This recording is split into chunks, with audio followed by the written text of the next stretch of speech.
सरकार की जय। सरस्वती का आवाहन करके तो पूरा तीनों लोग में मतलब वो ध्वनि जो है गुंजिश, ठीक है।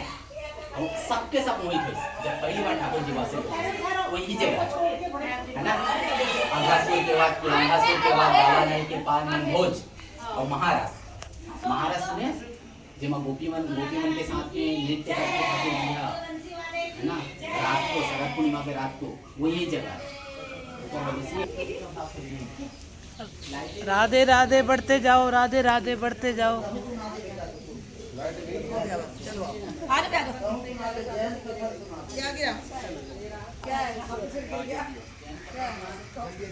रहने दो, निकाल के हाथ में रखो। कोई बात नहीं। आज तो वृंदावन में बाज रही।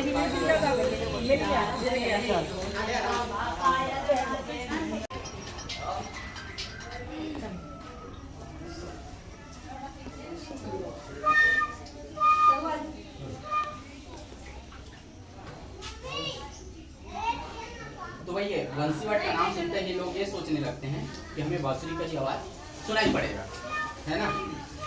लेकिन हकीकत में हम सुनना कुछ और चाहते हैं और वहां से हमें जो आभास होता है वो किसी और वजह से होता है ना। तो एक क्लियर रहना चाहिए। पहली बात तो बोलो बंसीवाट बिहारी लाल की जय, सिलामा भैया की जय, बरसाने वाली की जय, जय जय श्री राधे श्याम। ठाकुर आप सबको पता ही है कि ठाकुर जी का प्रादुर्भाव हुआ कंस कारागार में मथुरा में।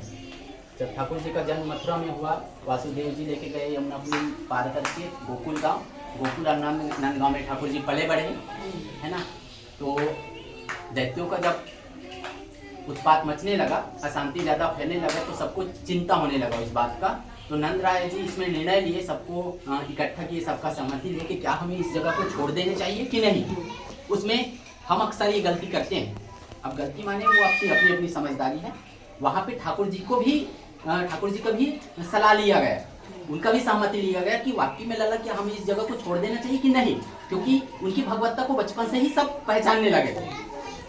क्योंकि आप सब सोच के देखिए, 7 साल की उम्र में 7 कोस के गोवर्धन पर्वत को 7 दिनों तक कनिष्ठ उंगली के नाखून पे धारण करना, मतलब है ना, ये अद्भुत बातें हैं, एक लीला है बहुत बड़ी।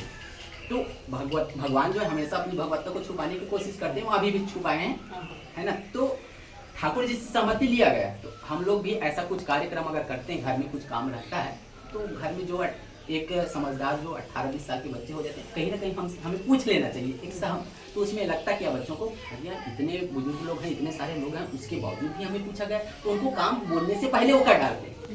तो एक खुशी होता है, आनंद का अनुभव होता है। तो ऐसे ठाकुर जी से भी पूछा गया कि क्या हमें इस जगह को छोड़ देना चाहिए, क्योंकि यहाँ पे दैत्यों का उत्पात बहुत ज़्यादा मचने लगा, अशांति फैलने लगा। तो ठाकुर जी बोले बिल्कुल छोड़ सकते हैं, बिल्कुल छोड़ देना चाहिए। अब हमें जाना कहाँ चाहिए, आप ही बताओ। तो ऐसी जगह जाएं जहाँ प्रेम की एक नई परिभाषा हो, है ना, जहाँ पे हमेशा साधु संतों का मूल निवास स्थान बन जाए, ऐसे जगह हमें जाना चाहिए। तो कहाँ जाएं?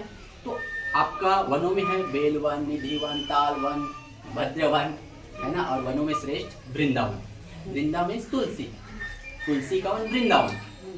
किसी संत ने बहुत अद्भुत बातें कही हैं, उनकी वो बच्चा जो बांसुरी बजाया उनको होना चाहिए, है ना। तो बहुत अद्भुत बातें कहा है, ये सब हमारे मतलब की बातें नहीं है, कहीं ना कहीं संतों से सुने हुए बातों को भी आपसे साझा कर पा रहे हैं, है ना।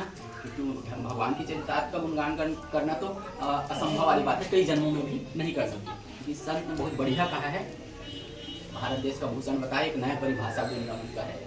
कहते हैं ना, प्रेम की पिपासे देख देख निज प्रेमियों को प्रेम का समुद्र सीमा तोड़ के बहाया है। भावुक रसीले जन निराश न होंगे, अब कामना के मुक्ति हेतु कलतरू लगाया है। चिंतामणि जटित चारों चादर बिछाई, जहाँ भांति प्रतिभांति कुंज कुंज से सजाया है।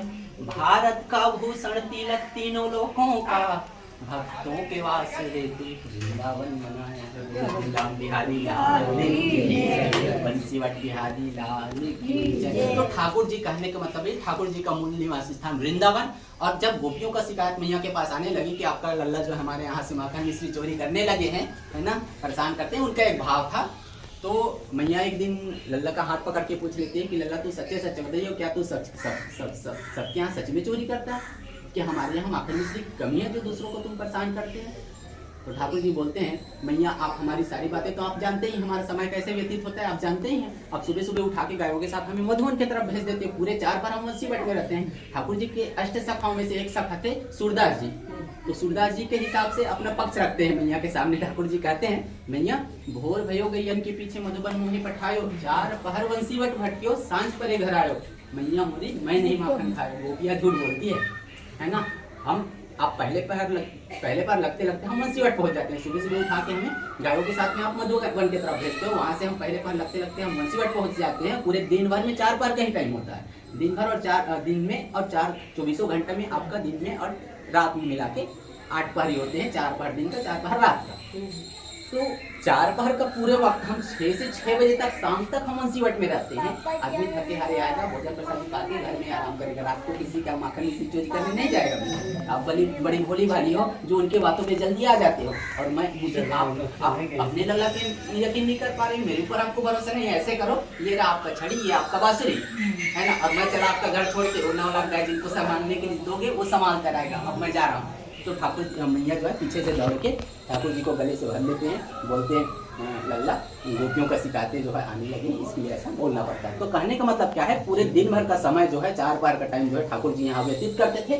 गाय चराने आया करते थे। गाय चराने जब आते थे तो अपने बाल सखाओं के साथ इस वट वृक्ष के नीचे बैठ के भोजन प्रसादी पा लिया करते थे। इसलिए मान्यता है कि इस जगह पे साधु संतों को भोजन कराने से अच्छा फल की प्राप्ति होती है।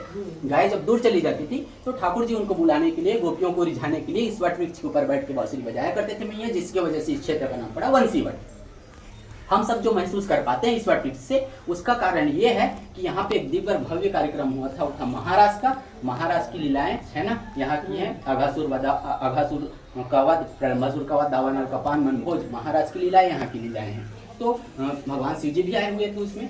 तो जो वाद्य यंत्र उपयोग किए गए थे महाराष्ट्र में, जो इंस्ट्रूमेंट यूज हुए थे, ढोलक, नगाड़े, मृदंग, डमरू, करताल, झांझ, मंजीरा, घुंघरू, तो ये लोगों की भावनाओं के हिसाब से और ठाकुर जी की कृपा हो जाए तो आज भी इस वट वृक्ष और इसके सभी शाखाओं से 24 घंटा 8 पहर 7 दिन कुछ न कुछ आभास लोगों को होता है। कहने का मतलब क्या है कि एक पॉजिटिव एनर्जी, एक ऊर्जा है जो लोगों को महसूस होता है। कहते हैं ना, जाती रही भावना जैसे प्रभु देखी थी, यही सब बात है ना। तो आपको करना क्या होता है, परिक्रमा करें, 5 कीजिए, 4 कीजिए, आपकी श्रद्धा की बात है। परिक्रमा करने के बाद एक कान अच्छा से बंद करना होता है, आंखें बंद करें, दूसरा कान लगाए साफों से, तो कुछ ना कुछ अनुभव होता है। क्योंकि भगवान की कृपा को सिर्फ महसूस किया जा सकता है, ना ही समझाया जा सकता है, ना ही दिखाया जा सकता है। ठीक है भैया। बाकी ठाकुर जी की लीलाएं तो पूरे ब्रज 84 कोष में फैले हुए हैं। तो गुरुदेव भगवान और ठाकुर जी की कृपा से बस संन्यास की सपना को लेके आए थे वृंदावन। आते ही उसको ये पूरा किया है ना, भाग्यशाली हैं, तो मानते हैं। साधु संतों का संघर्ष हमेशा से रहा है और उनके आशीर्वाद की वजह से सब कुछ संभव हो पाया।